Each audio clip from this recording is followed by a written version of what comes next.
Ethan Caldwell had always believed he was an honest man. He built his life on routine, discipline, and the quiet pride of being dependable. At 29, he worked as a junior architect in Chicago, designing clean lines and open spaces for people who wanted clarity in their homes, perhaps because he struggled to find it in his own heart. He was thoughtful, reserved, and the kind of man who chose his words carefully, as if every sentence were a beam that had to support weight. Madeline Harper entered his life first. They met at a mutual friend's small rooftop gathering on a late spring evening. Madeline laughed easily, the sound bright and unguarded, and she listened with the sort of attention that made Ethan feel visible. She was a literature teacher, passionate about poetry, forever quoting lines about love and fate. Within weeks, she became the calm rhythm of his days. She remembered the details, how he preferred his coffee, the way he grew quiet when something troubled him, the faint scar on his wrist from childhood. Madeline loved him in a steady, patient way. She never rushed him, never demanded dramatic gestures. She believed love was built through presence, not promises. For a while, Ethan believed that too. But certainty has a fragile spine. 6 months into their relationship, Ethan began collaborating on a community center project with a marketing consultant named Chloe Bennett. Chloe was everything Madeline was not: sharp, ambitious, magnetic in a room full of people. She challenged Ethan openly, questioned his ideas, and teased him about his seriousness. Where Madeline offered comfort, Chloe offered intensity. Tea first, Ethan told himself it was nothing more than professional chemistry. Chloe stayed late at the office often, reviewing plans, drafting campaign concepts, leaning over his desk with an ease that unsettled him. She spoke about risk as if it were oxygen. She admired his talent openly, praising his designs in a way that felt intoxicating. Ethan hadn't realized how deeply he craved admiration until Chloe gave it to him without restraint. Madeline noticed a shift before Ethan did. He checked his phone more frequently. He canceled 2 dinner plans in a single month, blaming deadlines. His eyes seemed distracted even when he was physically present. Madeline asked once, gently, if everything was all right. "Work's just demanding lately," he replied, offering a reassuring smile that did not quite reach his eyes. IT wasn't entirely a lie. The truth was more complicated. Ethan felt divided, not between 2 women, but between 2 versions of himself. With Madeline, he was grounded, steady, dependable. With Chloe, he felt bold, seen, alive in a way that frightened him. The first real crack formed on a rainy Thursday evening. The office had emptied early because of the storm. Chloe and Ethan were alone, reviewing final presentation slides. The thunder outside felt theatrical, almost deliberate. When the power flickered briefly, Chloe laughed and said, "Looks like we're trapped here together." It was a harmless comment. It should have remained harmless. Instead, silence stretched between them. Ethan felt the weight of proximity, the unspoken awareness that something unacknowledged hovered in the air. Chloe stepped closer, her tone softer now. "Do you ever feel," she asked, "like you're living the safe version of your life?" The question struck him harder than it should have. He thought of Madeline's careful love, their planned weekends, the quiet certainty of their future. Safe, predictable, stable. And yet, here he was, pulse quickening at the idea of something uncertain. "I don't know," he answered honestly. Chloe studied him with an intensity that made him feel exposed. "You deserve more than safe," she said. That night, nothing happened beyond a lingering look and attention neither of them addressed directly. But something had shifted irreversibly. Ethan went home to Madeline's apartment. She had left a note on the kitchen counter. "Dinner's in the fridge. Don't work too late. I miss you." He stood there for a long time, staring at her handwriting. Guilt rose like heat in his chest. He told himself he would set boundaries with Chloe. He told himself admiration was not the same as love. He told himself temptation was normal, manageable. But he did not tell Chloe to step back. Instead, the late nights continued. The conversations grew more personal.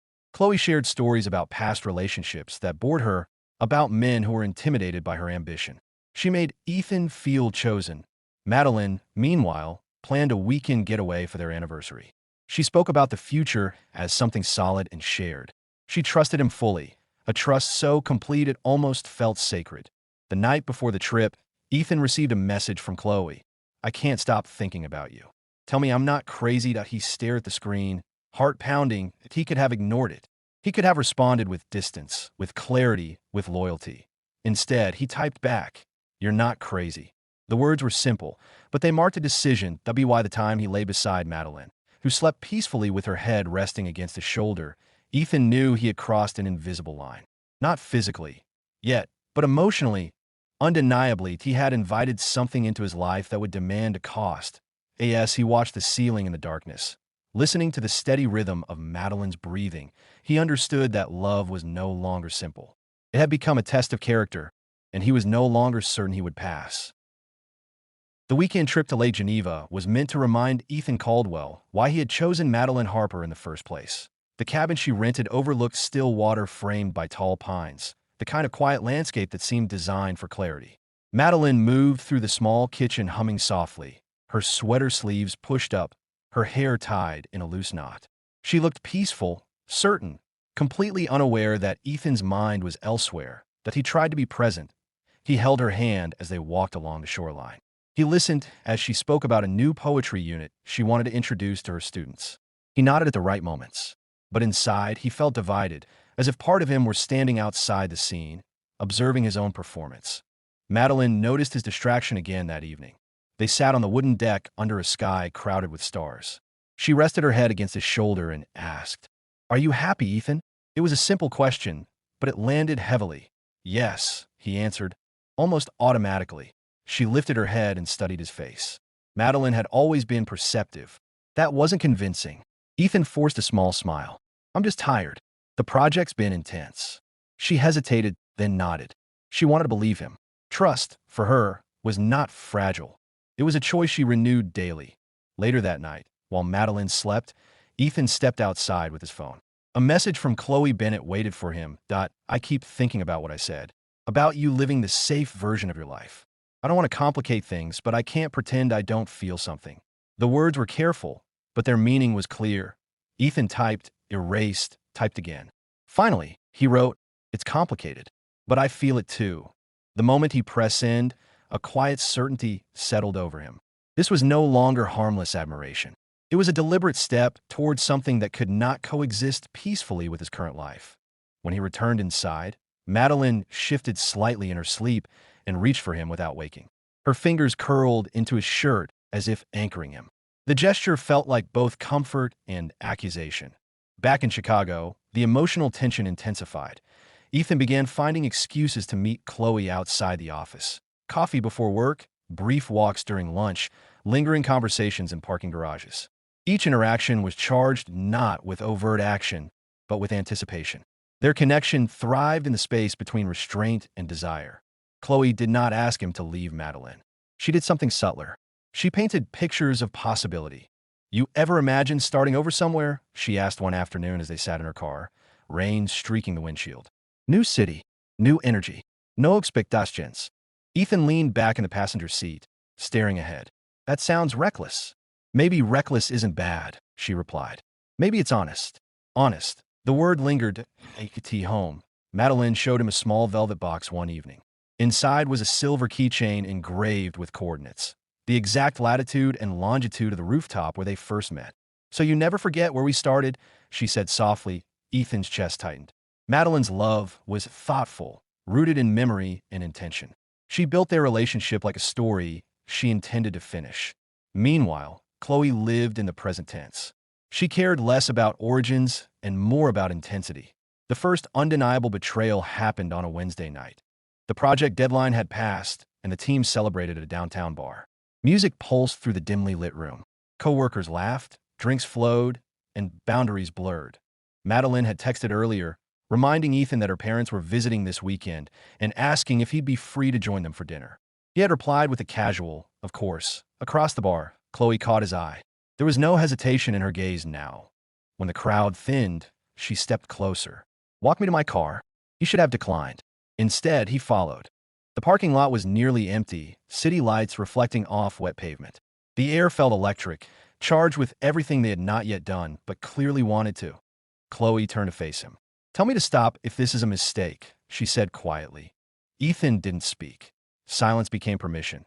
Their first kiss was not impulsive or accidental. It was deliberate, slow, weighted with weeks of unspoken tension. Ethan felt both exhilarated and instantly aware of the line he had crossed. When they pulled apart, Chloe, searched his face. "You're not going to pretend that didn't happen, right?"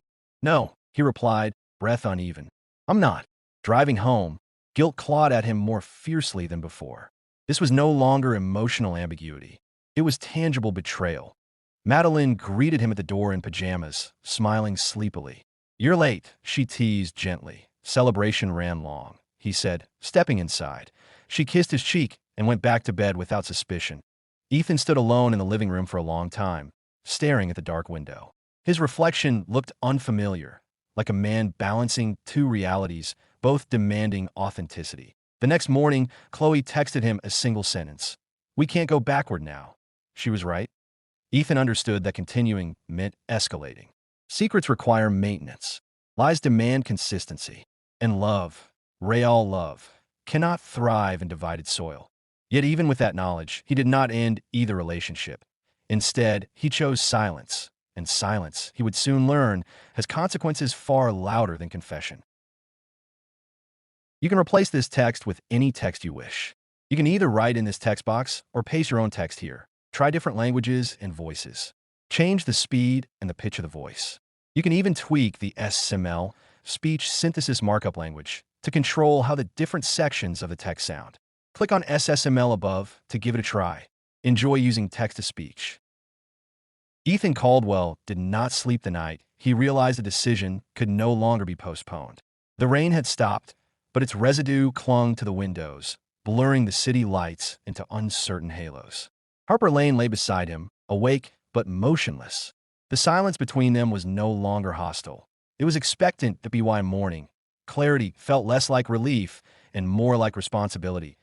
Tea work. Ethan drafted an email to Lila Morgan 3 times before deleting each version. Words seemed insufficient for something that had carried both comfort and consequence. Finally, he asked to meet her in person. Avoidance had created enough damage. He would not repeat the pattern. Lila opened the door to her apartment already composed, as if she had rehearsed this moment. "You've decided," she said. Ethan nodded. "Yes." She didn't invite him to sit. The distance was intentional. "I won't pretend this didn't matter," he began. "It did. You reminded me who I used to be. But you're choosing her," Lila finished quietly. "I'm choosing accountability," he replied. "If I leave my marriage, it won't be because I escaped into something easier. It will be because we truly can't rebuild." Lila absorbed the distinction, though it did not soften the outcome. "I never wanted to be the reason someone left," she said. "I wanted to be chosen without hesitation." Her honesty struck him deeply. He realized that while he had framed his involvement with Lila as mutual refuge, she had allowed herself to imagine permanence. "I'm sorry," he said, meaning it without qualification. She studied him for a long moment, then stepped aside to retrieve the job offer letter from the counter. "I'm accepting the position," she said. "I need a clean start." Ethan felt the finality settle. There was no dramatic goodbye, no accusation. Just recognition that some connections exist to illuminate flaws rather than replace foundations. "I hope you find what you're looking for," she added. "I hope you do too," he answered. When he left, he understood that closure rarely feels triumphant. It feels quiet. That evening, Ethan returned home earlier than usual. Harper was sitting at the kitchen table, paper spread before her but untouched. "I ended it," he said simply. She searched his face, gauging sincerity. "Completely?" "Yes." The relief in her expression was subtle but unmistakable. Still, relief did not erase the months of erosion. "I told Caleb not to contact me again," Harper admitted. He wasn't surprised. Ethan almost smiled at the irony. Affairs thrive in secrecy. They struggle under scrutiny. They sat together without speaking for several minutes. The air felt different, not lighter, but honest. "I don't expect this to fix everything," Ethan said. "Trust doesn't regenerate overnight." Harper nodded. "Then we start small." Small meant transparency. Shared calendars. Phones left face up on counters. Conversations when discomfort surfaced instead of being swallowed. The rebuilding felt methodical, sometimes exhausting, but it was intentional. Days passed. The absence of outside attachments created space for uncomfortable introspection. Without Lila's affirmations or Caleb's attention, Ethan and Harper were forced to confront themselves as individuals, not just as wounded partners. One evening, Harper confessed something she had not previously articulated. "I was afraid you'd outgrown me," she said. "Your career was steady. You seemed certain. I felt stagnant." Ethan listened carefully. "I wasn't certain," he replied. I was pretending to be. I thought strength meant never admitting doubt. Their mutual vulnerability reshaped the narrative. Infidelity had not stemmed from malice. It had grown from insecurity and silence. Recognizing that did not excuse it, but it contextualized it. Weeks later, Harper suggested counseling. Ethan agreed without hesitation. The decision marked a shift from reactive repair to proactive growth. They were no longer merely avoiding collapse. They were constructing something deliberate. During one session, the therapist asked a direct question. If this betrayal had never been discovered, would your marriage have survived? The question lingered long after they left the office. No, Harper said finally as they walked home. Ethan agreed. We would have continued pretending. The honesty stung, yet it also clarified something profound. Exposure had forced evolution. Pain had dismantled complacency. Not every day was hopeful. Some mornings, Ethan woke with flashes of guilt.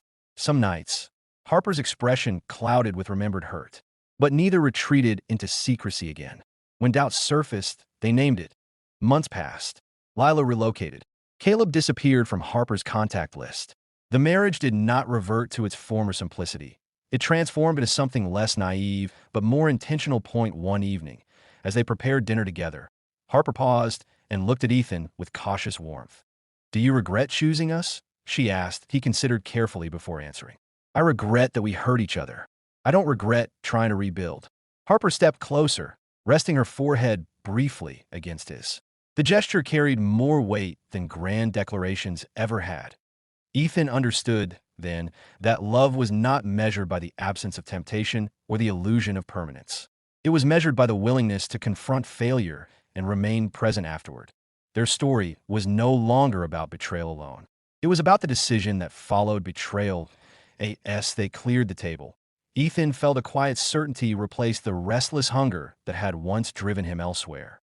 The future was not guaranteed, but it was honest. And for the first time in a long while, honesty felt like enough. Yet somewhere within him lingered a sober awareness.